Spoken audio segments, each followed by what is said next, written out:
Everybody talks about fertilizers, compost teas, and miracle soil mixes, but honestly, almost nobody talks about the one thing that's silently killing gardens faster than pests: dead moisture zones in the soil. That's the hidden reason plants look healthy one week, then, out of nowhere, suddenly wilt, stall out, or just stop producing. It's easy to spot a healthy plant above ground, but what's really happening below the surface can be a totally different story. I learned this the hard way after losing an entire row of tomatoes that really should have been thriving. The crazy part? The fix came from something I used to just throw straight into the trash. Before I figured this out, I was watering constantly, adding compost, even testing different fertilizers. Nothing fixed the problem for long. The soil looked moist on top, but underneath it was drying unevenly and locking nutrients away from the roots. That's when I started using the YAMRON 4-in-1 soil moisture meter to actually measure what was happening below the surface instead of guessing. It checks moisture, temperature, pH, and light intensity, which expose problems I never would have noticed by eye alone. I'll leave the exact one I use in the description if you want to check it out. It completely changed how I manage raised beds and containers, because most gardeners are watering based on appearance, not actual root zone conditions. And honestly, that mistake destroys more gardens than people realize. A lot of gardeners think dry soil is the enemy. It's not. Inconsistent moisture is the real killer. Roots hate fluctuation. When the top layer swings from soaking wet to bone dry every couple of days, plants stop focusing on growth and shift into survival mode. That's when yields drop, leaves curl, fruit splits, and nutrient deficiencies suddenly appear even when fertilizer is present. The trash hack that changed everything for me started with cardboard. Yeah, plain brown cardboard. Not glossy boxes, not heavily dyed packaging. Just simple, corrugated cardboard ripped into strips and buried strategically in the garden. Most people compost cardboard slowly over months, but that's not what I'm talking about here.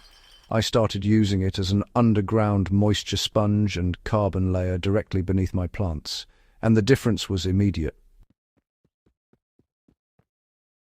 And what shocked me first was how much water my beds started retaining during those hot afternoons.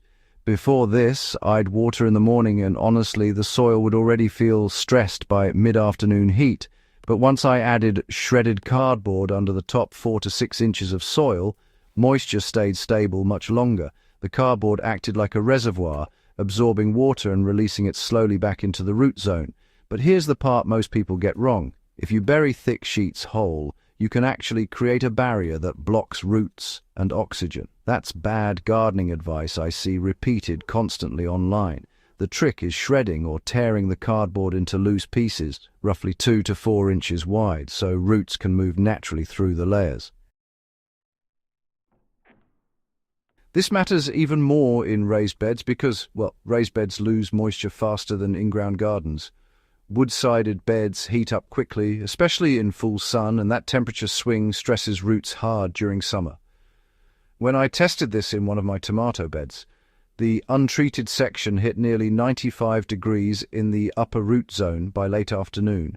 The cardboard amended section stayed almost 10 degrees cooler and held moisture nearly twice as long. That's a massive difference for root biology. And this connects directly to something most gardeners misunderstand about fertilizers. Plants don't absorb nutrients just because nutrients exist in the soil. Soil biology and moisture regulate availability. When soil dries too hard, microbial activity crashes. Nitrogen conversion slows, calcium transport weakens, magnesium uptake becomes inconsistent. Then gardeners dump more fertilizer into the bed, which often makes things worse. That's why you'll sometimes see dark green leaves but tiny fruit production. The plant is stressed underground even when it looks decent above ground. This became incredibly obvious in my pepper containers. Containers are notorious for moisture instability because they heat up really fast and dry out unevenly. So I started placing shredded cardboard at the bottom third of my large containers mixed in with compost and some coarse material. Suddenly my watering frequency dropped dramatically. Instead of watering every single day during hot weather, I could actually go nearly 2 days without seeing any stress signs. And no, this doesn't create root rot if you do it correctly. Root rot comes from stagnant anaerobic conditions, not moisture retention alone. There's a huge difference. If your soil still drains properly and contains enough air pockets, the cardboard simply moderates moisture swings instead of suffocating roots. This is also where soil pH starts becoming important in ways most gardeners ignore. One reason I keep using that YAMRON meter is because cardboard-heavy systems can slightly influence pH over time, depending on the materials already in your soil. In my raised beds, which naturally trend acidic after years of compost additions, the cardboard stabilized moisture beautifully without causing issues. But in one hydroponic transition container setup, I noticed pH drift I needed to correct quickly. Most gardeners never measure these things consistently.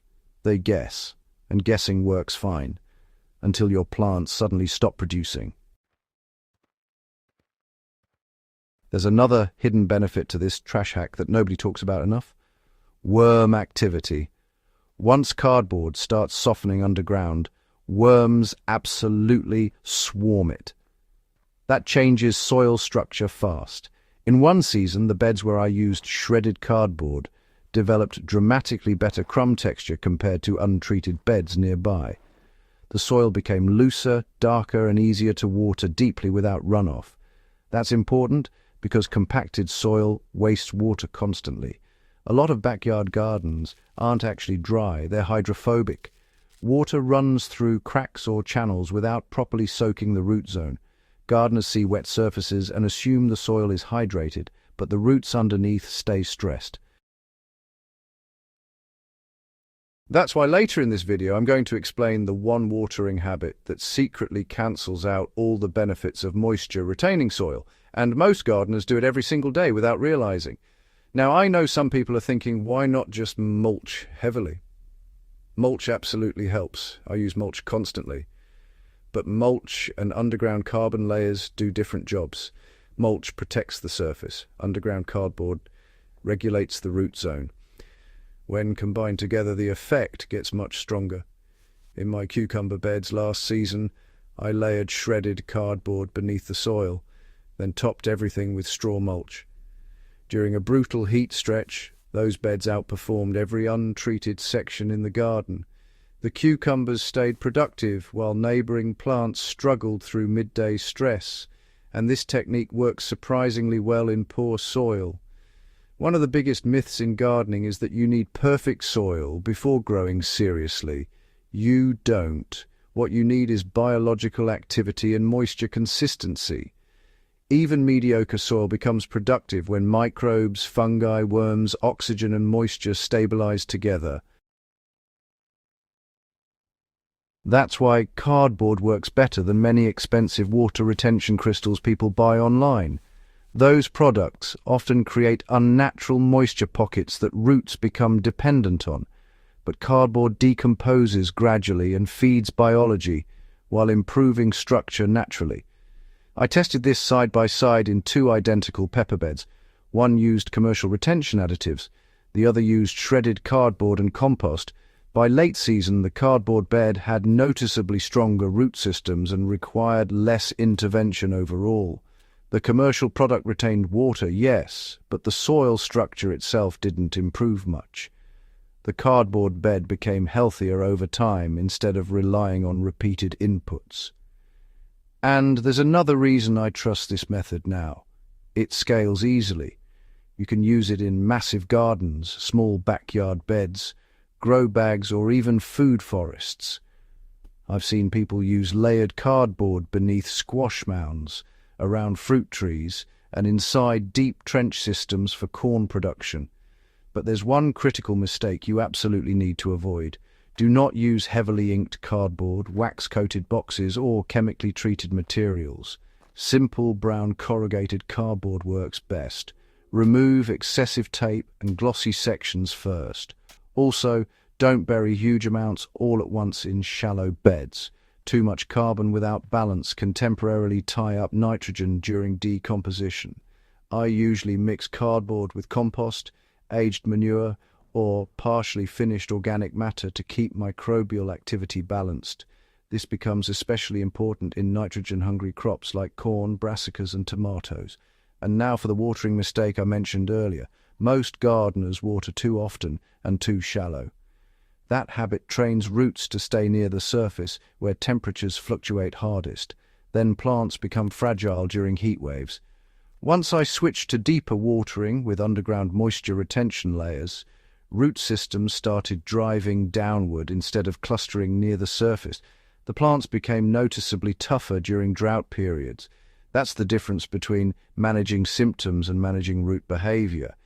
Good gardening is really underground biology management disguised as plant care. Once you understand that, everything changes.